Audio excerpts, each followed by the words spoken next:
si Benji Felipe kasama ni Derek Cacho at itutuloy natin mamaya ang kwento tungkol sa tatlong nilalang na hindi natin kauri nagpapakita sa isang bahay. At ikukwento rin namin sa inyo ang naging karanasan ng isang estudyante ng mga kaklase. Mga namatay na pala. Mamaya-maya lamang, sagutin muna natin ang mas marami pang tanong. Sabi ni Jomen Asuke, "Good evening, kasindak-sindak. Anong meaning ng dream ko na may lalaking gusto akong isama sa lugar para mag-ghost hunting na paglingon ko ay nawala na yung lalaki. May nakita akong multo ng babae tapos nagsalita ang multo na dun sa lugar na yon na rape ng lalaking naghatid sa akin. Hindi ko naman namukha ng lalaki dahil madilim." Ano ba yung ibig sabihin niyan, Dea? Jomen, meron kang mga kinatatakutang bagay sa buhay mo at meron ka ring taong kinaiinisan na sa palagay mo ay nakagawa ng kasalanan sa iyo na hindi naman niya tiyak na ikinagalit mo.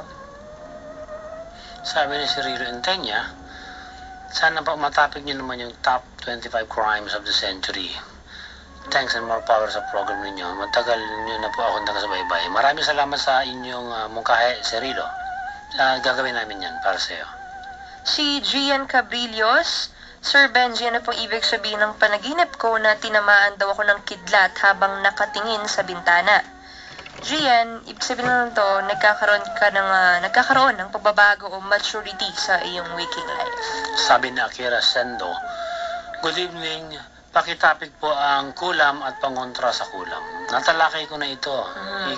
Ikatlong episodes pa lang nagawa na namin to, pero dahil mag-isang taon na rin tayo, baka pwedeng ulitin na natin ang topic tungkol dito.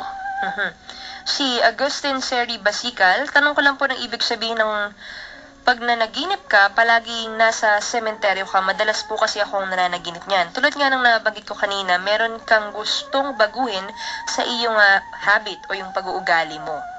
Sabi ni Howard Mecayer, pakitapik po si Felicia Felix Mentor, isang Haitian woman who believed to have been made into a zombie in the early part of the 20th century.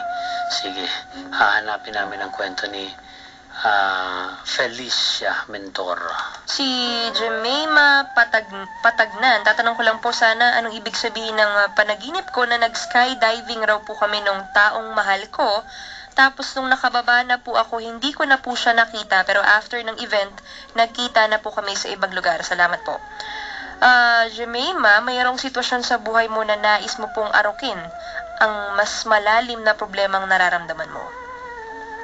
Ito si Judge Cruz, ano po ang meaning ng panaginip ko na sobrang nagalit po ang best friend ko sa akin? May point pa nga po na sinabihan niya ako nang pinapakita ko raw po ang tunay kong ugali. Never ko naman po siyang nakitang ganon. Wala po akong idea kung ano naman ang dapat ikagalit niya sa akin. Thanks po. Well, Jejed, mayroon kang nais iwaksi sa iyong pag-uugali na unti-unti mong tinatanggap na dapat talagang iwaksi ito. Alright, magbabalik pa ang kasindak-sindak tungkol sa kwento ng bahay na may tatlong nilalang na nagpapakita at ang hiwagang bumabalot sa isang grade 3 student na ang mga naging kaklase kaluluwa na lang pala. Ano ang kwentong ito? Ikukwento rin natin mamaya ang Immortal Cell. At marami pa kaming sasagutin sa mga panaginip. Ibibigay namin sa inyo ang horoscope ngayong linggo. At magbabalik ang pinakakasindak-sindak na programa sa balot ng Radio FM pagkatapos lamang po ng news update. Diyan lamang po kayo.